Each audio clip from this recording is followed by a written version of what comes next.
시장에 대한 이야기를 드려보는데요. 독일 닥스 지수 0.41% 상승했고 영국 FTSE 0.43% 상승, 프랑스 가크 지수는 마이너스 0.4%로 마감이 됐고요. 다우지수가 0.52% 상승, S&P 500 지수가 1.05%, 나스닥이 1.71%. 나스닥 같은 경우는 빅5 종목들, 아마존이라든지 구글 이런 종목들이 상승을 했기 때문에 그 시가총액 가중평균 방식이기 때문에 다우지수에 비해서 많이 올랐다라고 볼 수 있고요.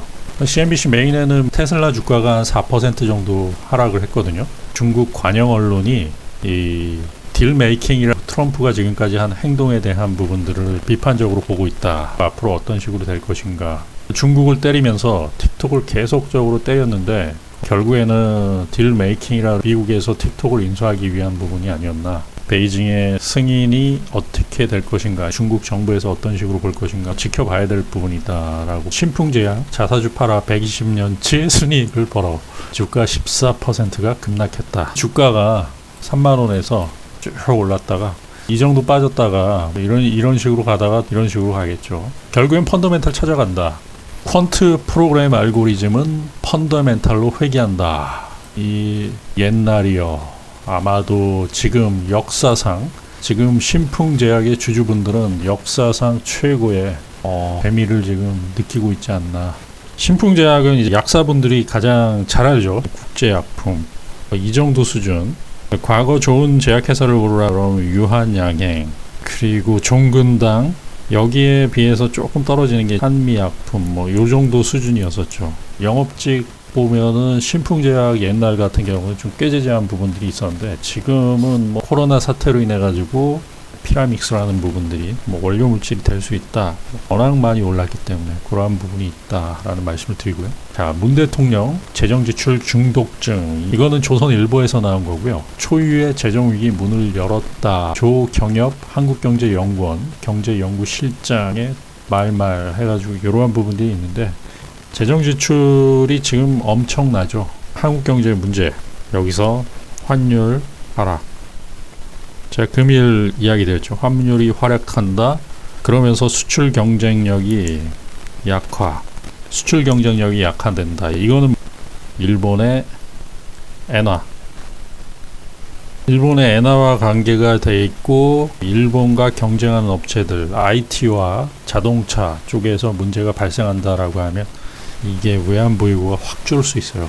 그런 부분들이 재정 위기의 상황에 도달할 수 있다. 미국과 일본은 그러면 왜 그렇게 많이 돈을 푸는데 우리나라는 재정이고 미국, 일본은 더 많이 푸는데도 그 문제가 없냐라고 하면, 미국과 일본은 기축통화잖아요. 기축통화이기 때문에 그거는 비교를 할 수가 없어요. 자, 나녹스 니콜라 넘어선 쓰레기 폭로의 주가 급락 했다라고 해서 시간에 마이너스 17% 정도 갔다가 여기서 또 4% 올랐어요. 이게 웃기는 거죠. 니콜라 역시도 그렇고, 나녹스 같은 경우는 의료기기, 이게 SK텔레콤이 2대 주주로 참여한 부분이고요. 미국 나스닥에 상장된 주식인데 이스라엘의 의료기기 업체다 이렇게 얘기를 하는데, 이게 상장돼가지고 계속적으로 급락을 했죠. 금일 시간 외에 10시 같은 경우는 마이너스 17%였다가 거기서 지금 4%가 올라서 끝났다. 오늘 변동성이 어마어마했어요. 22달러까지 갔다가 30달러니까 저가 대비해가지고 한 30 몇 프로, 40% 가까이가 올랐다. 자, 증시 비관론 확산, PB들 추천할 주식이 안 보인다. 이거는 PB들 뿐만 아니라 펀더멘탈 투자하시는 분들, 국내 주식이 쉽지 않아 보여요. 지금 주식을 이끄는 게 4차 산업이라고 하고 콘택트 기업들, 이런 거기 때문에 과연 연속성이 있을 것인가 문제가 될 수 있죠. 이제 코로나 백신이 나오면서 일정 부분 일단락 된다라고 하면 그 다음에는 당연히 이거는 무너질 수밖에 없죠. 거기에 있는 옥석가리기가 시작될 거예요. 펀더멘탈과 전혀 상관없이 올라온 종목들, 지난 3월부터 돈에 의해, 유동성에 의해서 6개월간 올라왔던 종목들, 그거는 급락이 불가피하죠. 그렇기 때문에 지금 돈 있으신 분들은 시장에서 떠나가지고 2,400포인트 이상 올라가면서 과열권에 접어들었다라고 했을 때 저한테도 물어봐요. 그러니까 큰 손들 같은 경우는 돈을 뺄 때는 확실하게 빼고 강방천 회장이라든지 이런 분들의 이야기를 많이 들어요. 그런 분들의 생각들을 참고를 해요. 근데 이분이 수익을 냈다 아니면은 손실이 난다 이런 거와는 상관이 없어요. 왜냐하면 이분이 투자가 들어가는 부분들에 대한 개괄적인 부분들을 이야기를 하기 때문에 그런 부분들을 참고를 한다라고 보시면은 비슷한 생각이에요. 증권사 PB라든지 증권사에서 이야기하는 것들 추천할 주식 안 보인다. 프라이빗 뱅커라 그래가지고 증권사 같은 경우는 좀 자산을 적어도 10억 이상 관리해 주는 분들 추천할 주식이 거의 없다라는 말씀들. 이거는 제가 보는 관점도 비슷하고요. 증권사의 부지점장님도 그런 말씀을 하세요.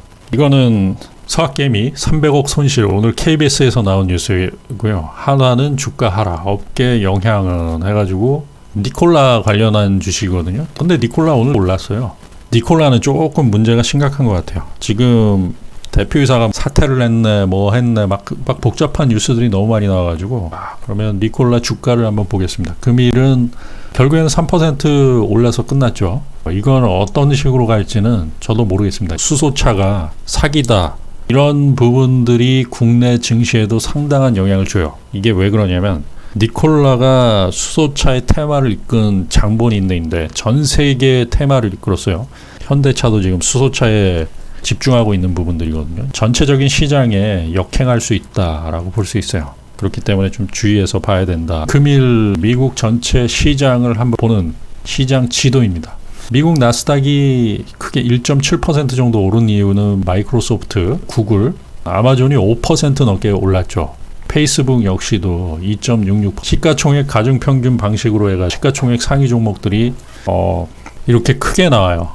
그 종목들 빅5가 오른 거예요. 마이크로소프트, 애플, 구글, 페이스북, 아마존 이 5개 종목이 올랐기 때문에 나스닥은 1.7% 정도 상승을 했고요. 다우지수가 0.5% 정도 상승을 했고 S&P가 1% 정도, 즉 S&P나 나스닥은 시가총액 가중평균을 바탕으로 했기 때문에 이 5개 종목이 결국에 지수 상승을 이끌었다라고 볼 수 있고요. 다우지수는 30개 종목의 산술평균이에요. 특히 BAC가 뱅크 오브 아메리카인데 이게 계속적으로 하락을 했고요. JP 모건이라든지 HSBC 그런 종목들 전체적인 금융주가 계속적으로 하락을 했다라고 볼 수 있어요. 이거는 다우 30개 종목인데 나이키, P&G 이게 어떤 식으로 정렬을 했냐면 RSI 순으로 현재 추세가 있는 상황 속에서 내림차순으로 정렬을 한 거예요. 나이키라든지 P&G, 월마트라든지 버라이즌 이런 종목들이 현재 미국 시장에서 괜찮다라고 볼 수 있어요. 고점이 나온 상태에서 밑에서 지금 올라가는 상황들 이러한 부분들을 보시면 되고요. 금일 시장을 이끈 건 내수주 지금 현재 추세가 살아있다라고 볼 수 있고요. 특히 시스코, 나스닥임에도 시스코, 그 다음에 쉐브론 텍사코, 골드만삭스, JP모건 금융주들 상당히 안 좋죠. 그 다음에 다우 30개 종목 중에서 시장을 이끌고 있는 부분은 미국의 내수주다. 자, 이상한 나라의 뉴딜 펀드에 쏟아진 외국계 증권사들의 경고 전전일 9월 21일 월요일 날 나온 뉴스인데 뉴딜 펀드라고 해가지고 BBIG 지수라는 것을 만들었죠. BBIG라고 해가지고 특히 CLSA 증권사 쪽에서 아주 혹평을 내면서 결론은 이거예요. 현재 이 뉴딜 펀드라는 거를 지금 만든다라는 거예요. 이게 시점이 안 좋다는 거죠. BBIG라는 게 있는데 배터리, 바이오, 인터넷, 게임 여기에 3개 종목씩을 산술 평균으로 집어넣죠. 문제는 이 종목군들이 완전 엄청나게 올랐어요. 이 들어간 기업들은 좋겠지만은 거기에 상대적으로 박탈된 기업들은 상당히 위기감도 느껴지고 앞으로도 별로 좋지 않을 것이다. 그리고 그 피해는 고스란히 개인들의 피해, 그러니까 투자자들의 피해로 일어날 수 있다. 가장 중요한 거는 정부가 시장을 주도하려고 한다. 이게 외국계 증권사들이 가장 싫어하는 거예요. 현재 우리나라 18조 원의 빚으로 주식 투자를 한 사람들이 비투를 한 사람들이 18조 원 거의 대다수예요. 외국계 증권사는 이거, 그 다음에 국내 증권사도 이거 안 좋게 봐요. 역대 최고의 비투를 지금 하고 있는데 거기에서 더 올려가지고 정부가 이 종목들을 떠받치려고 하고 있다라고 하면 증권사에서는 재정 건전성이 굉장히 약화되는데 그거를 연기금이라든지 수익률을 여기에 맞춰가지고 결국에 그 끝은 굉장히 비참할 것이다라는 경고를 한 거예요. 그러니까 B2가 18조 원에다가 그것도 모자라가지고 세계 유동성 시장이 들어와가지고 올린 부분들이죠. 결국에는 외국계 증권사들은 상당히 문제가 발생할 수 있다. 자, 여기 보시면은 K 뉴딜 지수라고 나오죠. K 뉴딜 지수는 뭐냐면 세 가지 종목씩 이렇게 나누면 돼요. 나누면 되는데 BBIG, BBIG라고 해서 맨 위에 세 개는 LG화학, 삼성 SDI, SK이노베이션은 배터리예요. 배터리 사업. 그 다음에 두 번째 B는 바이오, 삼성 바이오로직스, 셀트리온, SK바이오팜은 바이오 산업. 그 다음 세 번째 I는 인터넷이에요. 인터넷이라는 거는 네이버, 카카오, 더존 비존이라고 해서 ERP 전사 시스템, 이 소프트웨어를 만드는 회사죠. 그게 매출의 한 60%, 57% 정도를 차지하는 더존 비존이 포함되어 있고요. 그 다음에 게임에는 NC소프트, 그 다음에 넷마블, 펄어비스. 펄어비스는 그 매출의 대다수를 차지하는 게 검은사막 모바일인데 펄어비스가 들어가 있죠. 이 12개 종목으로 만들어져 있는데 이 K 뉴딜 지수라는 게 뭐냐면 산술 평균으로 만든 거예요. 이거는 다우 지수와 똑같이 산술 평균. 그러니까 12개를 100%로 나누면 한 8% 정도 될까요? 펄어비스는 시가총액이 작지만은 LG화학이나 삼성 SDI, 삼성 바이오로직스에 비해서 시가총액이 작지만은 만약에 10% 정도 하락하고 나머지가 1%씩 상승을 했다라고 해도 이 K 뉴딜 지수는 하락을 할 것으로 보고요. 이 시가총액 가죽 방식이 아닌 산술 평균에 의해서 가기 때문에 시총과 상관없이 산술적으로 동일한 비중을 부여를 받는다라고 볼 수 있어요. 이거 자체도 문제고요. 정부가 뉴딜 펀드라고 해가지고 여기다가 돈을 집중적으로 집어넣겠다라는 것들, 그것을 조성하겠다. 연기금 너희들도 여기에다 돈을 집어넣어라. 어떻게 보면 한몫 제대로 보겠다라는 부분인데, 이거 대놓고 이렇게 하는 정부도 저는 처음 봤고요. 이게 시장 도미네이티드한 정책은 아니에요. 그렇기 때문에 외국인이나 기관 입장에서는 굉장히 안 좋게 보고, 그리고 결국에는 이 끝은 상당히 비참할 것이다라는 이야기를 시장에 경고를 하죠. 이거를 정부에서 하겠다라고 하면 이런 종목들을 할 수밖에 없어요. 지금에서도 이쪽으로만 투자를 할 수밖에 없는 부분들이고, 그렇기 때문에 조금 좀 지켜봐야 된다라는 부분을 이야기를 드립니다. 이거는 뉴딜 정책에서 이 2차 전지, 바이오, 인터넷, 게임, BBIG를 또 세분화를 시켜요. 2차 전지 부분에 위에 3개 종목 LG화학, 삼성 SDI, SK이노베이션은 아까 보면은 산술 평균 전체적으로 해가지고 그 12개 종목이 나왔죠. 3개 종목은 비중을 가지고 있어요. 25%씩을 부여를 받고요. 편입 비중을. 그 다음 나머지 종목 7개를 6월과 8월에 이런 물갈이를 하겠다라고 해가지고 그 안에 집어넣는데 2차 전지 7개 종목은 포스코케미칼, SKC, 그리고 에코프로비엠, 일진 머티리얼스, 두산솔루스, 후성, 첨보 이렇게 해가지고 단타 집중되는 종목들이다라고 볼 수 있고요. 바이오도 요 세 가지는 25%의 비중을 산술 평균의 비중을 부여받고 75%는 고정시켜놓고 나머지 7개 종목 셀트리온 헬스케어, 유한양행, 시젠, 알테오젠, 셀트리온 제약, 한미약품, 한미사이언스 이런 식으로 7개 종목이 매년 2월, 8월 교체를 진행하겠다라는 이야기를 하죠. 네이버, 카카오, 더존, 비존 여기에다 KMW, NHN, 한국사이버결제, 아프리카 TV도 여기 들어갔고요. KG 이니시스 이 시총이 원래 작았는데 이런 종목들도 들어가고 인터넷, 서진시스템, 안랩, 유비쿼스 홀딩스 이런 종목들이 들어간다라고 보시면 돼요.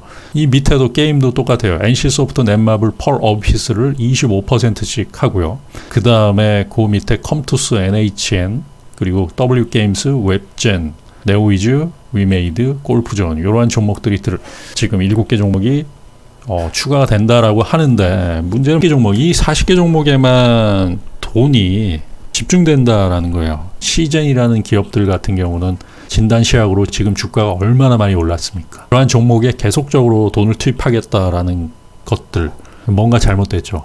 보시면은. 그리고 뭔가 좀 이상하죠. 두산솔루스 이 펀더멘탈적으로 보면은 두산그룹의 문제가 상당히 있는데 이러한 부분들을 계속 키우겠다. 이거는 정부가 시장을 주도하겠다라는 부분들 그리고 대놓고 작전을 하겠다라는 부분으로 비춰줄 수 있어요. 그렇기 때문에 외국계 증권사라든지 그리고 국내 증권사 모두가 우려스러운 눈길로 이거를 바라보고 있다. 연기금이라든지 정부 정책에 필요한 돈들이 이쪽으로 집중된다라고 하면 이쪽으로 할 수밖에 없는 거예요. 그건 트레이더의 숙명입니다.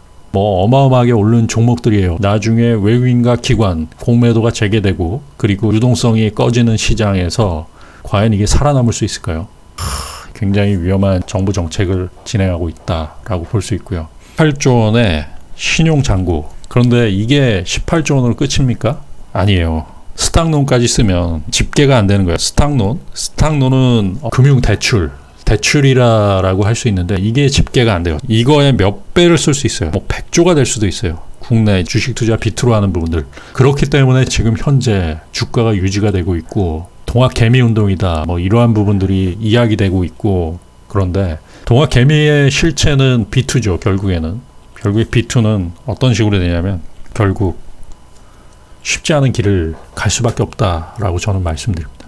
B2로 성공한 역사적 사례가 없어요. 결국에는 무너져요. 결국에는 무너지고 미국도 그렇고 우리나라도 그렇고 역사적 신고가요. 이거는 정부에서 돈을 풀면서 이 돈들이 집중되고 해외에 있는 투자, 어떻게 보면은 중국 투자 이러한 부분들을 많이 받아놨다라고 저는 보고 있기 때문에 별로 바람직한 부분들은 아니에요. 그렇지만 그러한 부분들을 통해 가지고 이 B2로 수익을 내게 해주겠다. 트레이더 입장에서는 제 입장에서는 그게 나쁘진 않아요. 나쁘진 않은데 대부분의 국내 선량한 투자자분들이 결국에는 큰 손실로 마무리되지 않을까. 이 B2라는 거는 결국에 패를 까고 하는 도박과 똑같거든요. 기관들 같은 경우는 프랍 트레이더, 고유의 자산을 가지고 트레이딩을 하기 때문에 굉장히 보수적으로 운영을 해야 돼요. 단 한 번의 손실이 뭐 증권사라든지 아니면은 기업들의 펀더멘탈을 굉장히 망칠 수 있기 때문에 굉장히 보수적으로 운영을 합니다. 그렇기 때문에 지금 상황에서는 쉽지 않은 거예요. 그리고 18조 원의 지금 빚으로 투자를 하는 국내 증시 이게 어디까지 갈지 모르겠어요. 더 불리게끔 할지는 모르겠지만은 그 끝은 심히 비참하리라 라는 말씀을 드립니다. 오늘도 조금이나마 도움이 되었길 바라고요. 성공 투자하십시오.